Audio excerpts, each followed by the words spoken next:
여러분 반갑습니다.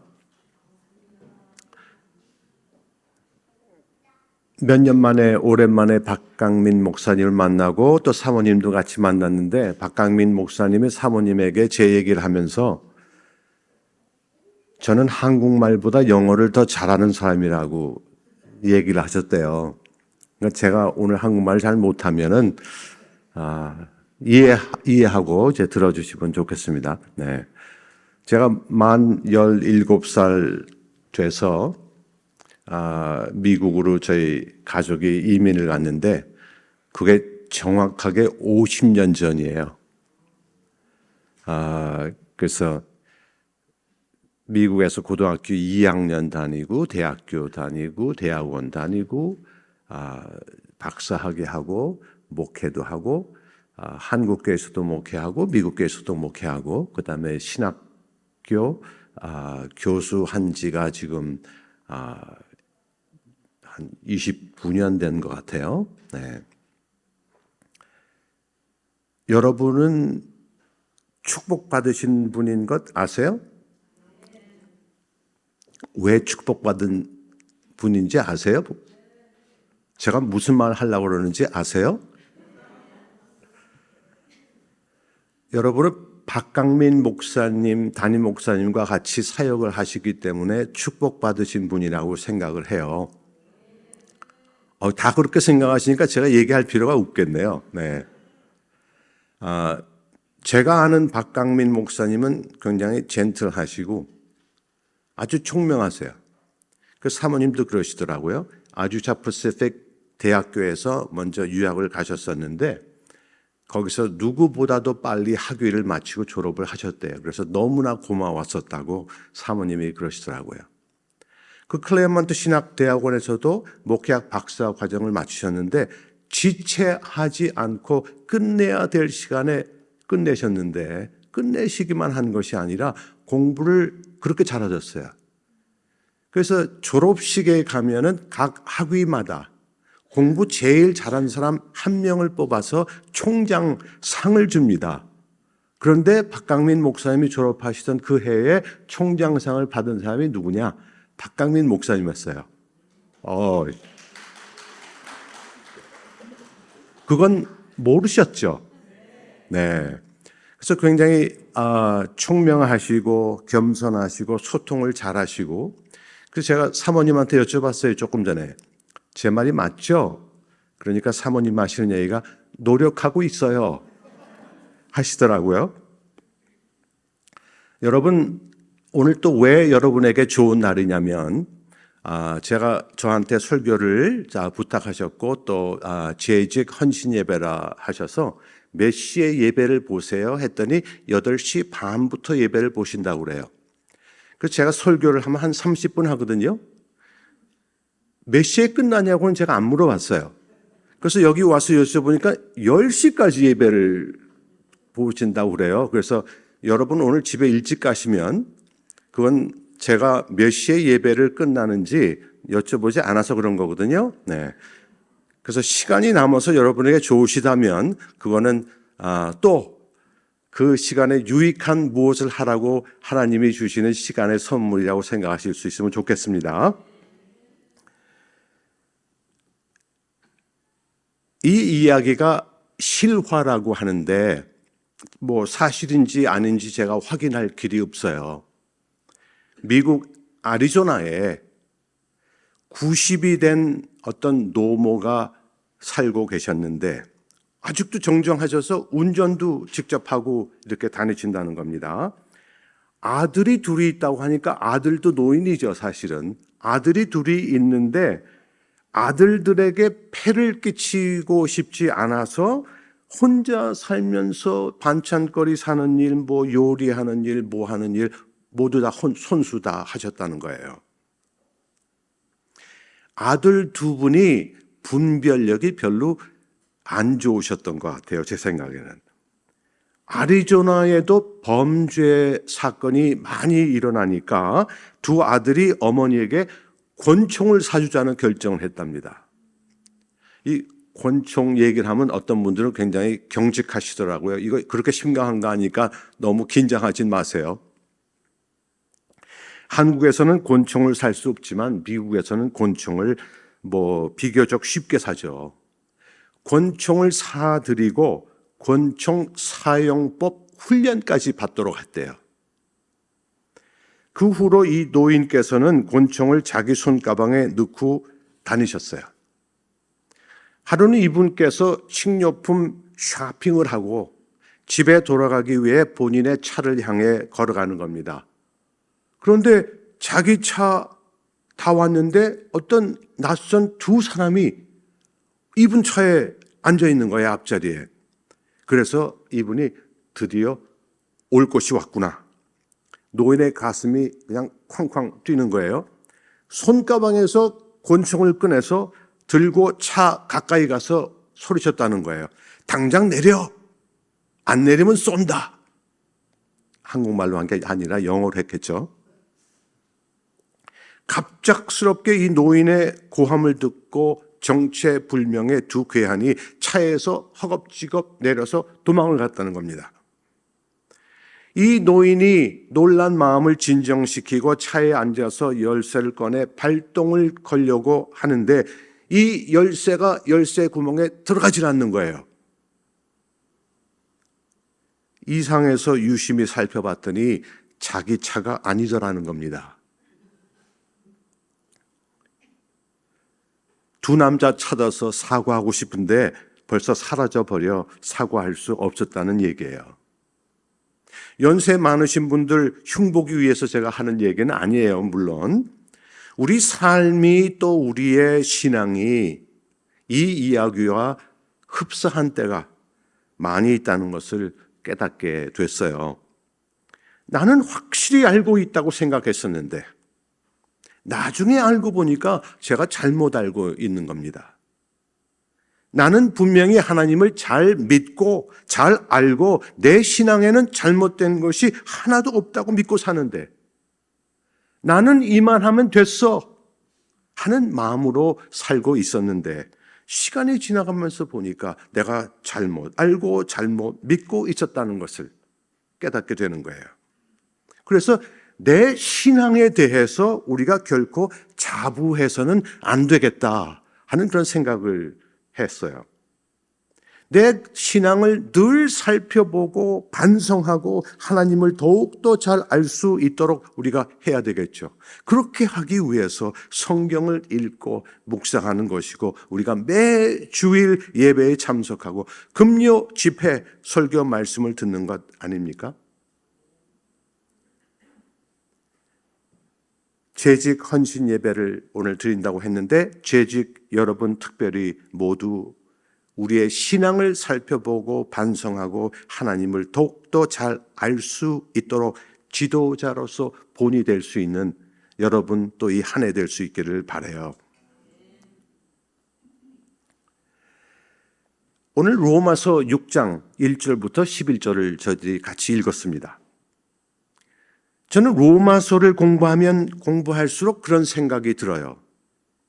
종교 개혁을 시작할 수 있게 했던 마틴 루터, 또 장로교 안에서 어떤 교회의 역사에서 빼놓을 수 없는 켈빈, 감리교단을 창시한 요한 웨슬리, 이런 사람들이 로마서를 읽고 감동을 받았다고 합니다. 그래서 그들은 교회 역사의 세계 역사의 방향을 바꿀 수 있는 사람들이 됐고 많은 사람들에게 오늘날까지도 신앙의 표범이 되고 있어요. 그래서 저도 그런 생각을 해봐요. 나도 로마서를 통해서 그런 개혁적 변화를 체험할 수 있을까? 나 같은 사람은 어떻게 살고 어떠한 신앙의 자세로 살아야 그런 변화를 체험할 수 있을까?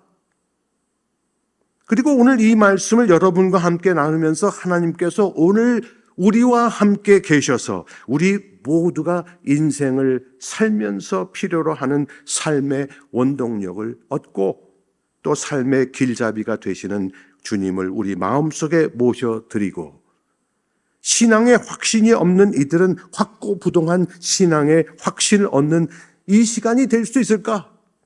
간절히 기도하면서 제 자신에게 묻는 겁니다.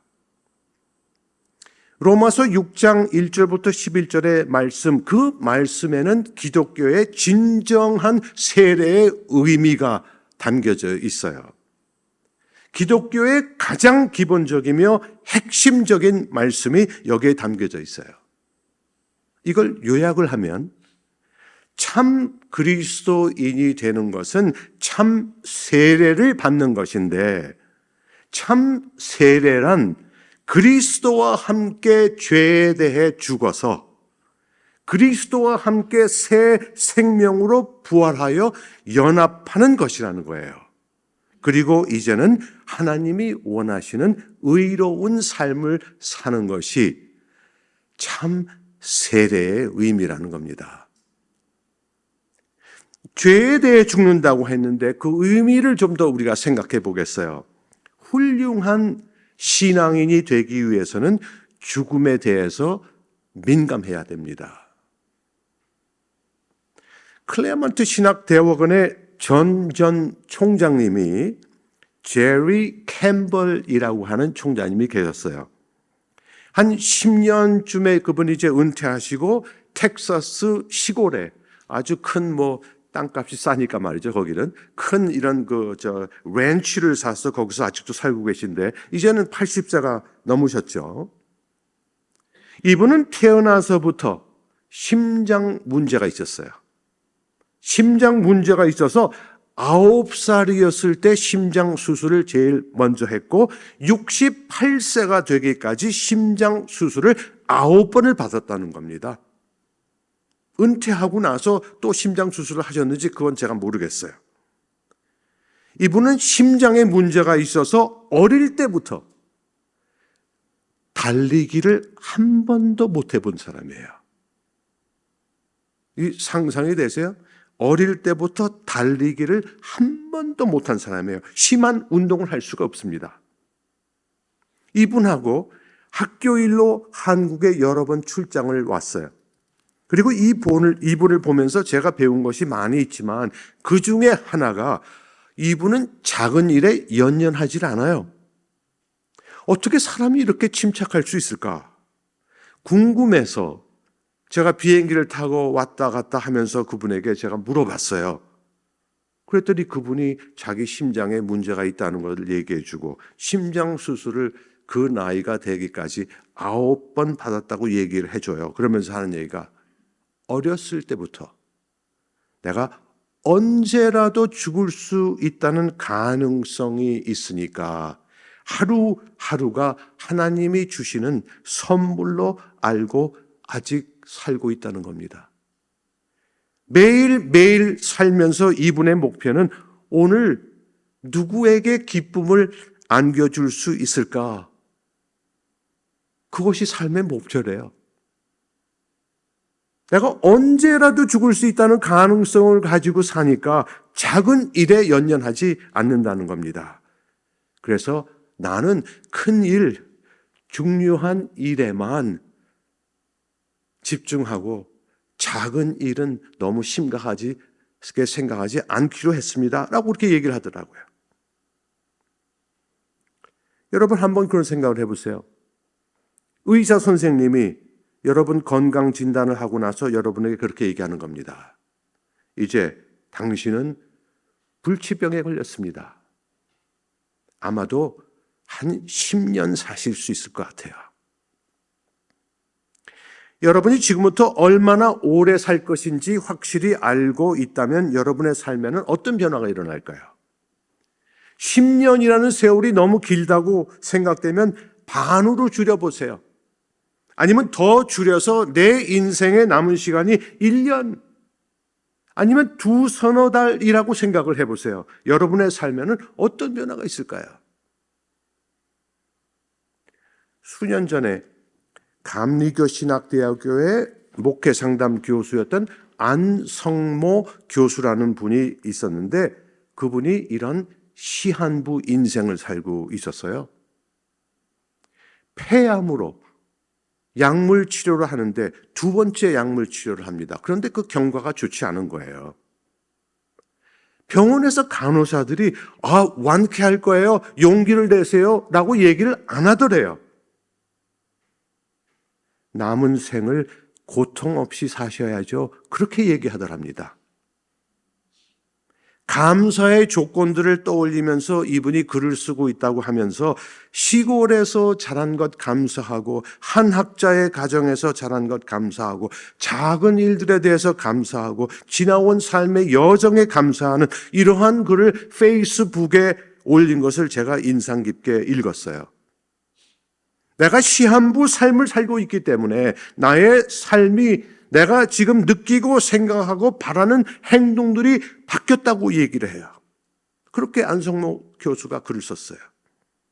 죽음을 가깝게 생각할수록 삶의 귀중함, 하루하루의 귀중함을 깨닫게 되고 좀 더 잘 살아보려고 하고, 또 삶에서 무엇이 중요한지를 우리가 더 심각하게 고려하게 되는 거죠. 이렇게 되면 우리는 죄에 대해 죽을 수 있습니다.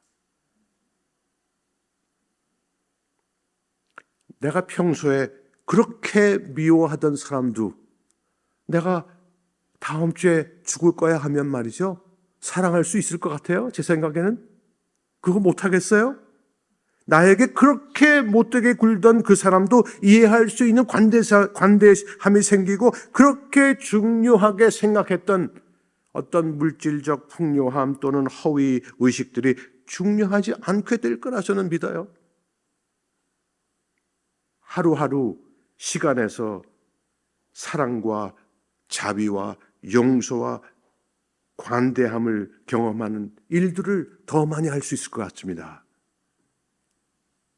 이렇게 되면 부부 관계 속에서, 부모 자식 관계에서, 친구 관계에서, 담임 목사님 사역자들과의 관계에서, 우리 교회의 생활 속에서 좀 더 구체적인 어떤 변화를 추구할 수 있지 않겠어요?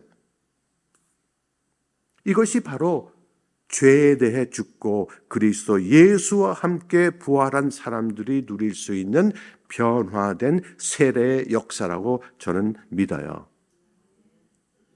예수와 함께 죄에 대해 죽어 이제 새 생명을 예수와 함께 다시 살아 연합한다고 했는데, 그 뜻이 뭐예요?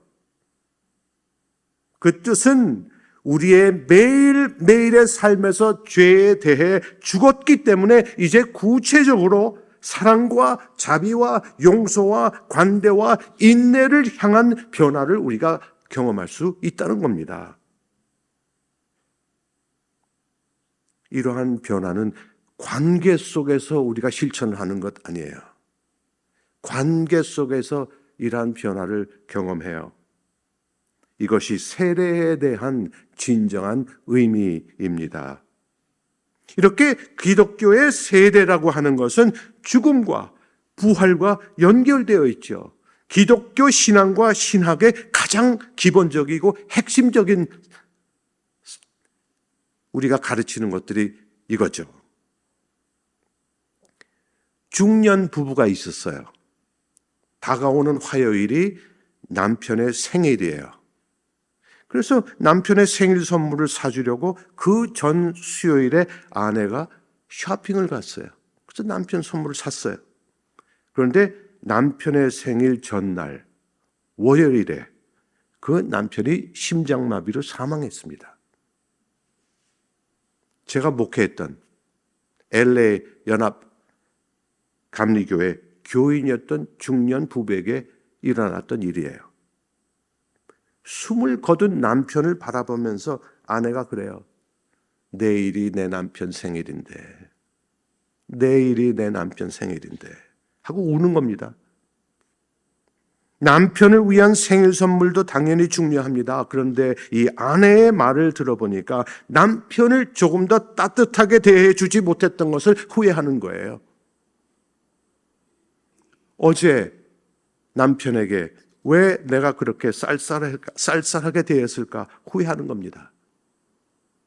우리가 이 세상을 언제 떠날지 어떻게 알겠어요? 그런데 내가 매일매일 죽을 수 있다는 가능성을 안고 사는 것을 절실히 깨닫는다면, 그것을 책임한다면 우리는 작은 일에 연연하지 않습니다. 하찮은 일 때문에 서로 다투지 않을 거예요.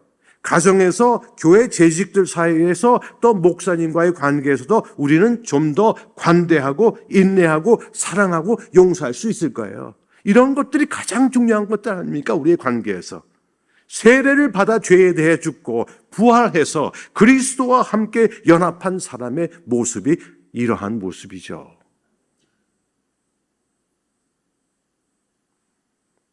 그리스도를 믿는 우리들이 우리 생활에서 일어나는 구체적인 사건들에 대해 좀 더 심각하게 신앙적으로 생각을 해야 돼요.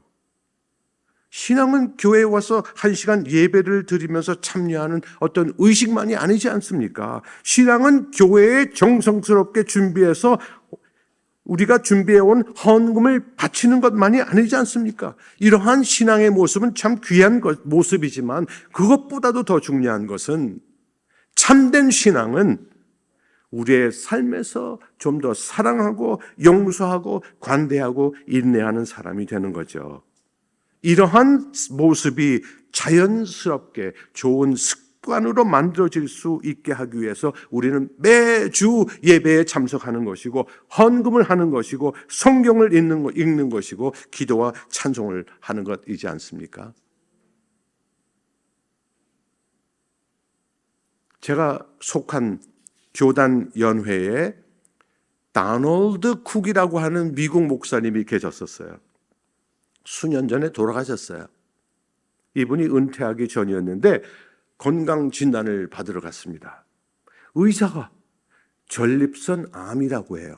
요새 전립선 암은 그렇게 많이 심각하게 생각하지 않는다고 하지만 암이라고 그러면 어쨌든 다르죠? 어쨌든 암이라는 소식에 이분이 아주 큰 충격을 받았어요. 그래서 또 다른 의사를 찾아가서 의견을 물어봤어요. 그랬더니 틀림없는 전립선 암이라는 거예요. 이분이 대단히 건강한 분이었어요. 매일 아침 주일만 빼놓고 40km 자전거를 타는 분이었습니다. 최종 진단을 받고 2주 후에 연회에서 발간하는 신문이 있는데 그 신문에 이분이 기사를 썼어요. 나는 건강에 대해 항상 자신이 있었습니다. 전립선 암이라는 진단을 받고 큰 충격을 받았습니다. 저를 격려하고 기도해 주신 분들께 감사합니다. 이 일을 겪으면서 깨달은 것이 하나 있습니다. 역시 교회는 세상과 달라서 사랑과 동정과 연민이 많은 곳이라는 것을 직접 체험했습니다. 평소에 자전거를 40km 탔는데 아직도 계속 자전거를 타고 있습니다. 제가 할 수 있을 때까지 자전거를 탈 겁니다. 새로 나온 약물 치료를 받고 있습니다. 앞으로 어려운 일들이 앞에 다가오겠지만 염려와 걱정과 불안 속에서 살지 않고 오늘 내게 주어진 그 순간순간을 기쁘게 적응하며 살 것입니다. 그리고 그분이 쓰신 게 그리고 이제 제 삶의 목표는 부활을 10번만 더 사는 것입니다. 라고 기사를 썼어요. 부활을 10번만 더.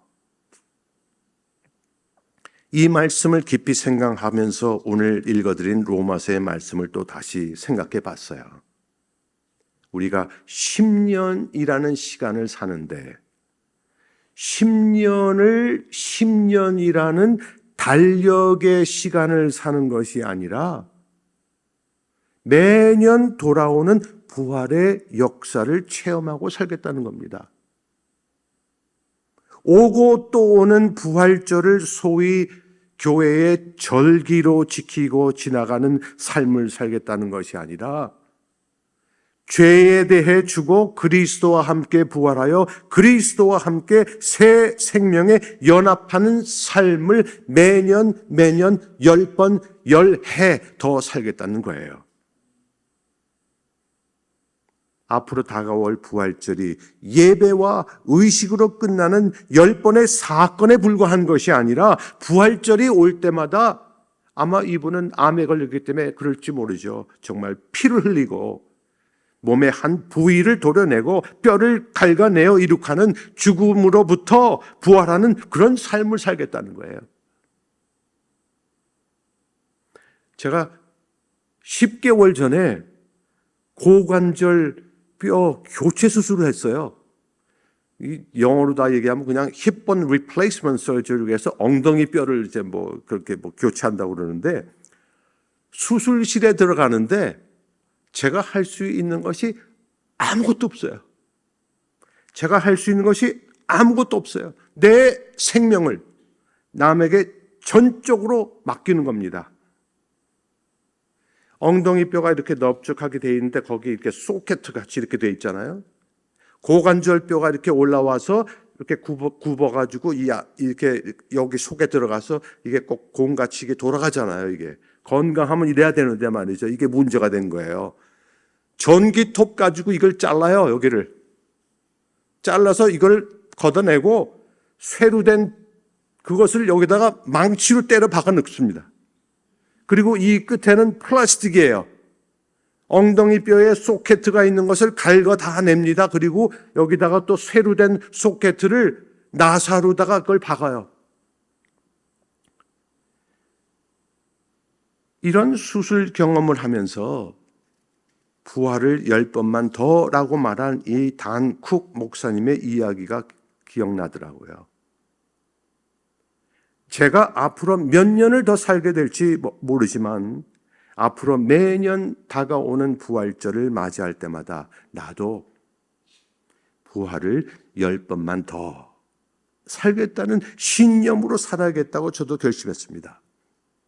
저도 언제 죽을지 모르는 인생을 살고 있으니까 내일 내가 죽을 수 있다는 가능성을 생각하면 말이죠. 그렇지 않아도 이쁜 제 아내가 더 이쁘게 느껴지더라고요. 제 아내가 더욱더 고맙게 느껴져요. 저는 41살, 만으로 41살 된 아들, 37살 된 딸이 있는데 이 딸이 때때로 매몰차게 얘기를 합니다. 저보다도 훨씬 더 젊은 나이에 이 딸이 교수가 됐어요. 이 딸이 스트레스를 얼마나 많이 받으면 아빠에게 저렇게 매몰차게 얘기를 할까? 이렇게 생각하면서 좀 더 이해해 줄 수 있는 관대감이 생기더라고요. 나도 하찮은 일에 너무 연연하지 말아야지. 2024년을 살면서 매일매일 누구에게 기쁨을 안겨줄 수 있을까? 라고 질문을 하면서 살아야지. 저도 다짐을 해봐요. 그리스도인이 된다고 하는 것은 죄에 대해 죽어 새 생명으로 부활하여 그리스도와 연합하는 겁니다. 여러분, 올해 부활절은 굉장히 빨리 와요. 2달만 있으면 부활절이 와요. 3월 말에 부활절을 우리가 맞이합니다. 부활절이 언제이든 상관없이 부활의 역사는 1년 내내 지속돼야 되지 않겠습니까? 부활절 지내고 이제 끝났어. 이제는 나하고 상관없는 일이야. 그게 부활절이지 아니잖아요. 2024년 여러분의 삶 속에서 구체적인 변화를 추구할 수 있기를 바랍니다. 여러분의 가정생활, 부부생활, 자녀와 부모의 관계에서, 교인과의 관계에서, 목사님과의 관계에서 새로운 변화를 추구하실 수 있기를 바라요. 이러한 변화를 추구하는 것이 우리의 신앙입니다. 이것이 기독교 신앙의 핵심적인 메시지예요. 부수적인 사항들이 많이 있어요. 그런데 신앙의 핵심이지 않은 많은 일들에 대해서 너무 연연하지 마세요.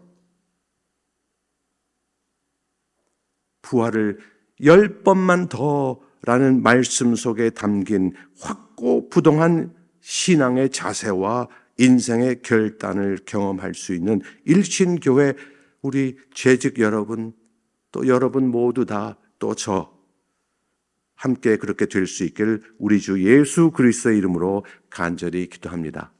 아멘. 다 같이 기도하시겠습니다.